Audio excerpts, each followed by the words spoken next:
지난 가을 학기가 시작되면서 서울대 개강 집회가 있었는데 그때 대표 기도를 한 여학생이 했습니다. 기도를 함께 들으면서 정말 똑부러지게 기도 제목 하나하나씩 기도해 나가던 자매가 한국 교회를 위한 기도 부분에 와서 목소리가 떨리고 그리고 울먹이는 것을 들으면서 마음이 아팠습니다. 그 자매에게 있어서 한국 교회 문제는 대단히 고통스러운 것이라는 것을 느낄 수가 있었습니다. 한국 교회의 목사의 한 사람으로서 그 어린 학생에게 한국 교회 문제가 고통이 되게 만들었던 것이 너무 미안한 마음이 들었습니다. 지금 우리 한국 교회의 문제가 여러분 뭐이겠습니까? 예수 믿고 구원받는 문제 아닙니다. 목회자나 교인이나 예수 믿은 자의 삶 속에 하나님이 함께 하시는 증거가 없다는 것입니다. 여러분, 이게 우리 자신의 지금의 문제입니다. 우리의 문제는 내가 예수 믿고 구원받았느냐, 이 문제 이제 지나갔습니다. 오늘 여기 계신 분들 여러분 다는 예수 믿고 구원받은 증거를 가지고 있는 분들입니다.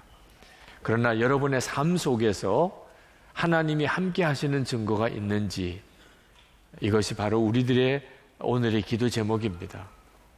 시편 85편은 이스라엘이 하나님 앞에 범죄하고 바벨론의 포로로 가서 70년 동안 나라 잃은 백성이 되었다가 하나님의 은혜로 다시 용서받고 예루살렘으로 돌아오고 하나님께 올려드린 기도입니다.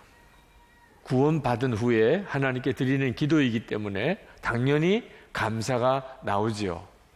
시편 85편 첫 부분은 감사입니다. 1절부터 3절까지는 구원의 하나님께 감사를 드립니다. 주님께서 주님의 땅에 은혜를 베푸시어 포로가 된 야곱 자손을 돌아오게 하셨습니다. 주님의 백성들이 지은 죄악을 용서해 주시며 그 모든 죄를 덮어 주셨습니다. 주님의 노여움을 말끔히 거두어 주시며 주님의 맹렬한 진노를 거두어 주셨습니다. 근데 이렇게 하나님께, 구원의 하나님께 감사의 기도를 드리고는 갑자기 분위기가 애통하는 갈구로 바뀝니다. 4절에 보면 우리를 구원해 주신 하나님, 우리에게 다시 돌아와 주십시오. 근데 갑자기 이게 웬 말입니까? 구원해 주신 하나님, 예루살렘으로 돌아오게 하신 하나님이신데 다시 돌아와 달라는. 이어서 우리에게 품으신 진노를 풀어주십시오. 이건 또 무슨 이야기입니까? 하나님이 용서하셔서 예루살렘으로 돌아오게 하셨는데 진노를 풀어달라는. 7절에 가서는 아예 다시 구원해 달라고 하나님께 기도합니다. 주님의 한결같은 사랑을 보여주십시오. 우리에게 주님의 구원을 베풀어 주십시오. 시편 기자가 왜 이렇게 기도하겠습니까? 그들은 바벨론 포로 생활하는 동안에 예루살렘으로 다시 돌아갈 수만 있다면 소원이 없을 거라고 생각했습니다. 우리가 다시 잃어버린 옛 나라를 다시 회복하고 예루살렘 하나님의 성전이 있는 그 도시로 우리가 다시 돌아갈 수만 있다면 소원이 없을 줄로 알았다니까요. 그런데 정말 하나님이 은혜를 베푸시고 용서하셔서 그들이 예루살렘으로 돌아왔습니다. 그런데 소원이 없을 줄 알았더니 문제는 여전한 것을 그들이 느낀 거예요. 예루살렘으로 돌아왔습니다. 구원은 받았어요. 그런데 하나님이 함께 계시는 증거가 없는 것입니다.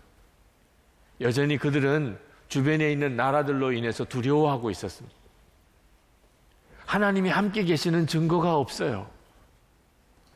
이 문제는 이스라엘 백성들이 출애굽하고 난 다음에 금송아지를 섬겼을 때 일어났던 일과 같습니다. 이스라엘 백성들이 모세가 시내산에 올라가서 40일 동안 하나님의 십계명을 받아 내려오는 동안에 그 사이를 참지 못하고 금송아지를 만들고 그걸 하나님이라고 섬겼습니다. 하나님이 대단히 진노하셔서 이스라엘을 다 진멸하시겠다고 하셨습니다. 그때 모세가 하나님께 자기의 생명을 걸고 기도합니다. 하나님, 이 백성을 용서해 주십시오. 하나님께서 모세의 기도를 들으시고 용서하십니다. 그런데 하나님이 이렇게 말씀하십니다. 출애굽기 32장 34절에 보면 이제 가서 내가 네게 말한 곳으로 백성을 인도하라. 내 사자가 내 앞서 가리라. 하나님께서 가나안 땅에 내가 들여보내주겠다고 했으니 이제 가라. 내가 들어가게 해주겠다. 그러나 내 사자가, 내 천사가 너희를 인도할 것이라. 이 말은 무슨 뜻입니까? 하나님은 안 가시겠다는 거예요. 하나님은 안 가시겠다는 겁니다. 내가 천사를 보내서 인도할 테니까 너 이 백성 이끌고 가나안 땅에 들어가라. 모세가 그 말씀에 화들짝 놀랐습니다. 모세에게는 지금 가나안 땅이 중요하지 않습니다. 하나님이 함께 하시느냐 안 하시느냐가 중요한 것입니다. 하나님이 함께 하시지 않는다면 우리가 하나님으로부터 은혜 받은 아무런 증거가 없는 것입니다. 모세는 다시 하나님께 매달립니다. 출애굽기 33장 15절 16절입니다. 모세가 여호와께 아뢰되 주께서 친히 가지 아니하시려거든 우리를 이곳에서 올려보내지 마소서. 나와 주의 백성이 주의 목전에 은총 입은 줄을 무엇으로 알리까? 주께서 우리와 함께 행하심으로 나와 주의 백성을 천하 만민 중에 구별하심이 아니니까.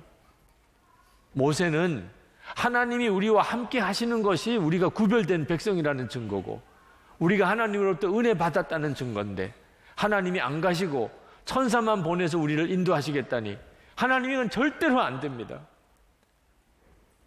모세가 얼마나 하나님께 매달렸는지 하나님이 결국은 모세의 기도를 들어줍니다. 출애굽기 33장 17절에 여호와께서 모세에게 이르시되 내가 말하는 이 일도 내가 하리니 너는 내 목전에 은총을 입었고 내가 이름으로도 너를 알미니라. 하나님이 다시 가시겠다. 너와 같이 너희 백성과 같이 가겠다고 말씀하셨습니다. 여러분, 하나님이 함께 하신다는 것은 사실 두려운 일입니다. 하나님께서 모세에게 이미 경고하셨어요. 내가 너와 너희 백성과 함께 하면 너희 백성들이 오히려 다 죽을지도 몰라. 출애굽기 33장 3절에 말씀했습니다. 너희를 적과 꿀이 흐르는 땅에 이르게 하려니와 나는 너희와 함께 올라가지 아니하리니 너희는 목이 곧은 백성인즉 내가 길에서 너희를 진멸할까 염려함이니라 하시니. 하나님이 이스라엘 백성을 보니까 고집이 세고 목이 곧아서 하나님의 말씀에 순종하지 않는 백성입니다. 하나님이 그들과 함께하면 하나님이 반드시 길에서 그들을 죽일지 모를 거다. 하나님이 오히려 그게 걱정이 되셨어요. 그래서 하나님이 같이 안 가시겠다고 하신 겁니다. 그러나 모세는 생각이 달랐습니다.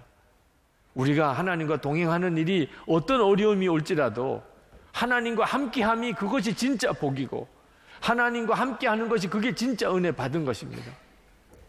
그래서 모세는 하나님 함께 해달라고 구했고 하나님은 이스라엘 백성과 함께 하셨습니다. 이스라엘 백성들이 40년 동안 광야 연단을 받았습니다. 하나님의 백성으로 훈련 받아야 되니까 1세대는 다 광야에서 죽었습니다. 그러나 그 후손들이 가나안 땅에 들어갔습니다. 모세가 잘 택한 거죠. 모세가 진짜를 깨달은 거죠. 여러분, 이 시편 85편 기자도 똑같은 심정인 것입니다. 하나님께서 우리를 다시 예루살렘으로 돌아오게 하셨습니다. 그런데 예루살렘에 돌아와 보니까 하나님이 함께 하신다는 증거가 없어요. 그래도 포로 생활 이전에는 하나님이 이스라엘 백성들에게 선지자를 통해서 책망으로도 말씀하셨었습니다. 그런데 지금은 아무런 이상도 없고 아무런 예언도 없습니다. 하나님이 우리와 함께 계신다는, 함께 하신다는 증거가 없어요. 시편 기자는 그게 너무 두려웠어요. 예루살렘으로만 돌아오면 뭐합니까? 하나님이 함께 하시는 것이 그것이 은혜요. 그것이 축복인데. 그래서 하나님께 간절히 갈망하는 거예요. 돌아와 달라고, 다시 우리를 구원해 달라고, 진노를 풀어 달라고 그렇게 기도한 겁니다. 여러분, 우리가 예수 믿고 다 구원받았어요. 죄와 저주에서 건진받고 지옥의 갈 자가 천국의 갈 자가 되었습니다. 그러나 예수 믿고 이렇게 구원받은 것으로 끝 아닙니다. 내가 예수 믿고 모든 죄가 사함 받았다는 것으로 만족하면 안 됩니다. 예수 믿은 진짜 복은 그저 용서받은 데 끝나는 게 아닙니다. 하나님이 함께 하시는 삶 속에서 하나님이 함께 하시는 증거가 있는 삶, 주님과 함께 동행하는 삶, 이것이 바로 예수 믿은 진짜 복인 것입니다. 시편 기자는 예루살렘에 돌아온 것으로 만족할 수가 없었습니다. 하나님이 함께 하셔야 된다고 그는 그렇게 믿었습니다. 모세는 가나안 땅에 들어가는 것으로 만족할 수 없었습니다. 하나님이 반드시 함께 하셔야만 이것이 우리가 은혜 받은 것이고 우리가 구별된 민족이라는 증거라고 그는 그렇게 믿었습니다. 다윗은 여호와가 나의 목자시니 하나님이 내 목자가 되어 주시면 그는 부족한 것이 없다고 그렇게 믿었습니다. 우리도 똑같은 믿음을 가져야 합니다. 그런 점에서 우리가 받은 은혜는 정말 놀라운 은혜입니다. 우리가 예수를 믿고 그저 죄만 용서받은 거 아닙니다. 성령 하나님께서 모든 믿는 자들 안에 오셨습니다. 오늘 여기에 계신 여러분 중에 한 사람도 빠짐없이 이 은혜를 다 받았습니다. 구약에 있는 성도들은 특별한 한 사람이나 몇 사람만 이런 은혜를 받았습니다. 모든 이스라엘 백성들이 다 하나님이 함께하는 은혜를 받은 게 아닙니다. 그런데 지금 예수 믿는 우리들은 우리 안에 성령 하나님이 오셨습니다. 여러분, 이것이 얼마나 놀라운 은혜인지를 알아야 합니다.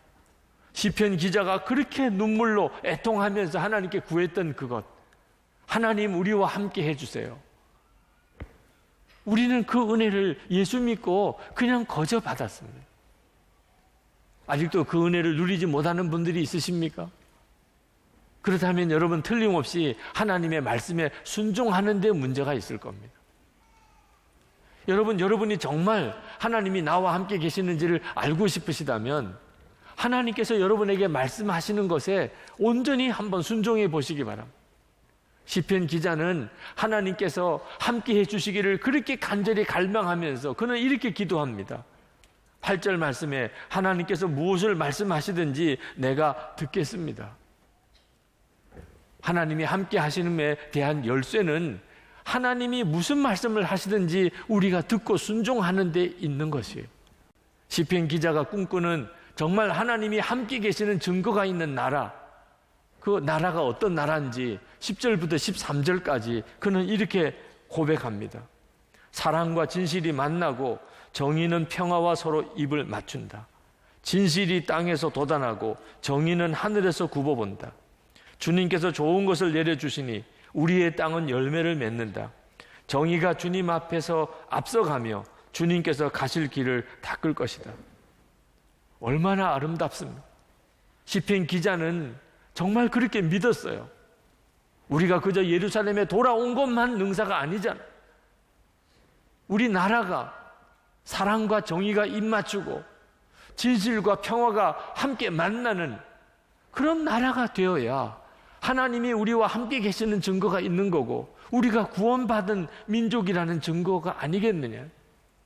하나님, 우리가 예루살렘에 돌아왔는데 이제 우리를 이런 나라가 되게 해 주십시오.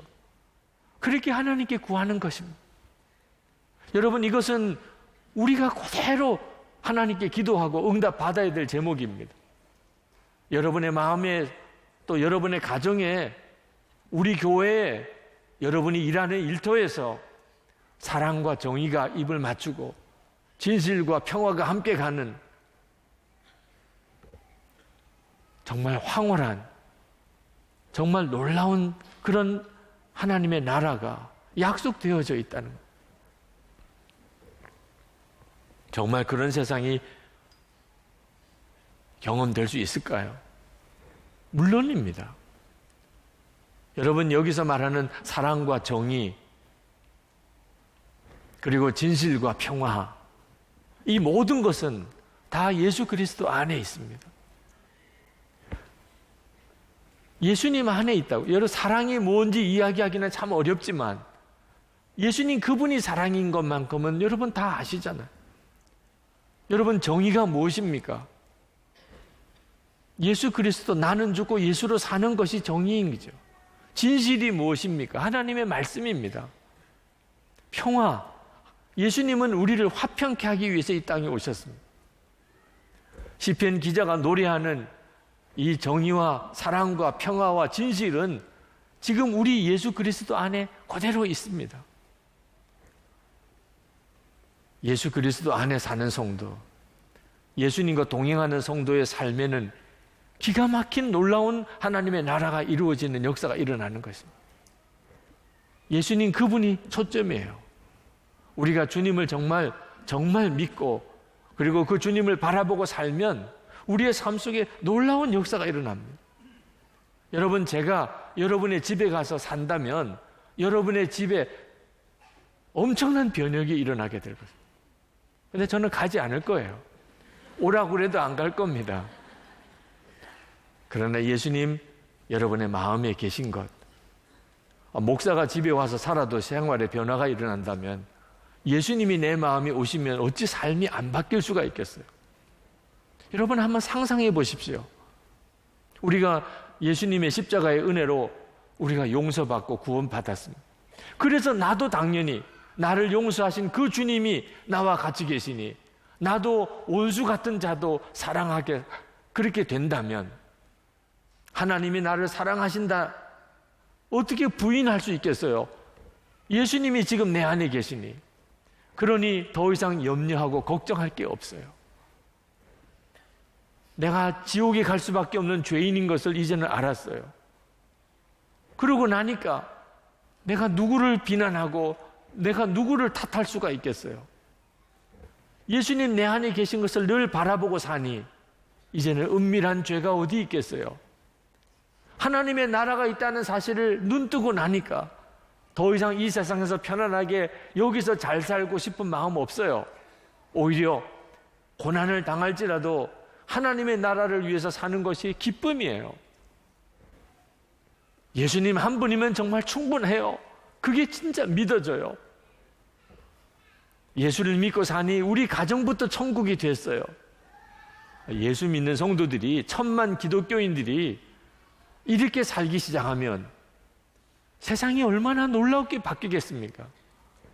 이것이 우리가 기도하는 부흥 아닙니까? 우리의 삶은 이제 더 이상 육신에 따라 살지 않고 하나님의 영을 따라 살도록 그렇게 구원받은 사람입니다. 그러므로 만약에 그렇게 사라지지 않는다고 한다면 시편 기자처럼 그렇게 우리도 기도해야 합니다. 4절에 우리를 구원해 주신 하나님, 우리에게 다시 돌아와 주십시오. 우리는 구원받은 사람입니다. 이제는 성령을 따라 살도록 그렇게 구원받은 사람. 그런데 우리가 여전히 육신대로 살고 성령을 따라 살지 못한다면 오늘 정말 애통하고 간절한 마음으로 하나님께 기도해야 합니다. 한국교회의 부흥은 1903년 하디 선교사님, 1907년에 길선주 장로님의 회개로 인하여 시작이 되었다고들 합니다. 하디 선교사님이 무슨 회개를 했지요? 그는 자기 노력과 열심으로 전도하려고 했지 성령을 의지하지 않았던 것에 대해서 회개했습니다.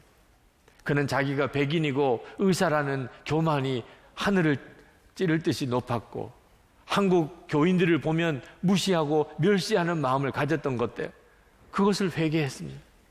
자기가 그런 죄를 가지고 있으니 전도도 안 되고 한국 교회도 부흥이 안 된다고 울면서 그는 고백했어요. 길선주 장로님, 그분은 장로요 목사가 될 사람이었지만 그는 자기 친구가 죽으면서 아내도 자녀들도 일자 무식이고 제대로 아는 것도 없고 너무 어리니 당신이 이 유산을 맡아뒀다가 우리 아이들이 크면 전해달라고 200원 유산을 맡긴 걸 100원은 가로채고 100원만 준 아강의 죄를 자기가 저질렀다고. 그렇게 존경받는 그분이 교인들 앞에서 자기의 그 부끄러운 죄를 고백하고 회개하면서 나 때문에 한국교회가 복을 받지 못한다고 그렇게 울 때에 회개의 영이 임했어요. 그 자리에 모인 모든 교인들이 하나님 앞에 애통한 마음으로 너도 나도 회개하겠다고, 나도 회개할 게 있다고 나오기 시작했습니다. 간음을 저질렀습니다. 내가 도적질을 한 적이 있습니다. 내가 거짓말했습니다. 나는 누구를 시기하고 미워했습니다. 여러분, 우리 한국교회의 부흥은 바로 이런 회개가 터지면서 일어났어요. 그 회개는 구원의 문제 아닙니다. 예수 믿고 구원받으라는 문제 아니에요. 예수를 믿었는데, 구원은 받았는데 내 삶 속에 하나님이 함께 하시는 증거가 없었다는 것. 그 점이 가슴이 찔림을 받았습니다. 견딜 수 없는 아픔이 되었습니다. 사람들 앞에 고백하고 용서를 받아야 될 일이라고 생각이 들었습니다. 얼마나 많은 교인들이 줄을 서서 회개하겠다고 줄을 서 그 예배를 인도하는 선교사님이 이거 감당을 못 하겠어요. 이 끝날 수가 없습니다. 그래서 그는 제안했어요. 여러분, 이제 우리 다 같이 하나님께 직접 회개합시다. 그러고는 주여 부르고 기도하는데 그냥 불바다였습니다. 사람들마다 다 하나님 앞에 자기가 지은 죄를 고백하는데 예배당에 떠나갈 듯이 됐어요. 이게 바로 한국교회의 통성기도의 시작입니다. 도무지 끝날 수가 없어요. 회개의 기도가 끝나지를 않습니다. 종을 치고 광고를 했습니다. 계속 기도할 분들은 기도하여도 좋지만 집에 갔다 오셔야 될 분들은 갔다 오세요. 새벽 5시에 다시 기도회로 모이겠습니다. 그래서 철야 기도하는 사람은 철야 기도하고 집에 갔다 와야 될 분들은 집에 갔다가 새벽 2시에도 3시에도 다시 모여서 기도를 했습니다. 그게 철야 기도의 시작이고 새벽 기도의 시작입니다. 그렇게 한국교회는 부흥이 됐던 거예요. 지금도 우리는 한국교회의 새 부흥을 기다립니다. 핵심이 어디에 있습니까? 한국교회는 몇몇 잘못한 어떤 사람들 때문에 한국교회가 이렇게 가라앉는 게 아닙니다. 우리 모두의 문제예요. 여러분은 정말 육신에 져서 육신을 따라가지 않고 하나님의 영을 따라 사는 예수 믿은 증거가 삶 속에 분명한 사람입니까?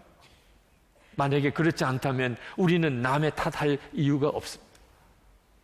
우리 때문이에요. 이것이 해결되지 않으면 한국교회는 더 가라앉아 갑니다. 여러분이 이 시간에 진정 시편 85편 이 기자처럼 하나님 다시 돌아와 주세요. 하나님 무슨 말씀이든지 하시면 제가 듣겠습니다. 이런 마음으로 하나님 앞에 여러분의 삶에 하나님이 함께 하시는 증거가 없다는 것을 애통해하면서 하나님 앞에 눈물로 기도하면 여러분도 살고 가정도 살고 교회도 살고 한국 사회가 삽니다. 우리가 그 기도가 없으면 우리는 얼마만큼 더 추락해야 될지 모릅니다. 오늘 이 시간에 우리가 정말 하나님 앞에 기도하십시다. 그저 시편 85편을 읽고 지나가지 말아야 합니다. 이건 우리가 응답받아야 될 기도입니다. 우리는 구원은 받았습니다. 그러나 예루살렘에 돌아왔지만 하나님이 함께 하시는 증거가 없습니다. 우리야말로 정말 기도해야 되잖아요. 하나님, 나의 삶 속에 하나님이 함께 하시는 증거를 주옵소서. 제가 하나님 말씀대로 살지 못하고 있는 것을 주님 앞에 고백합니다. 제가 사람들 앞에 고백하라고 해도 고백하겠습니다. 무슨 말씀을 하시든지 제가 그대로 하겠습니다. 주님, 저를 통해서 하나님의 살아계심이 드러나기를 원합니다.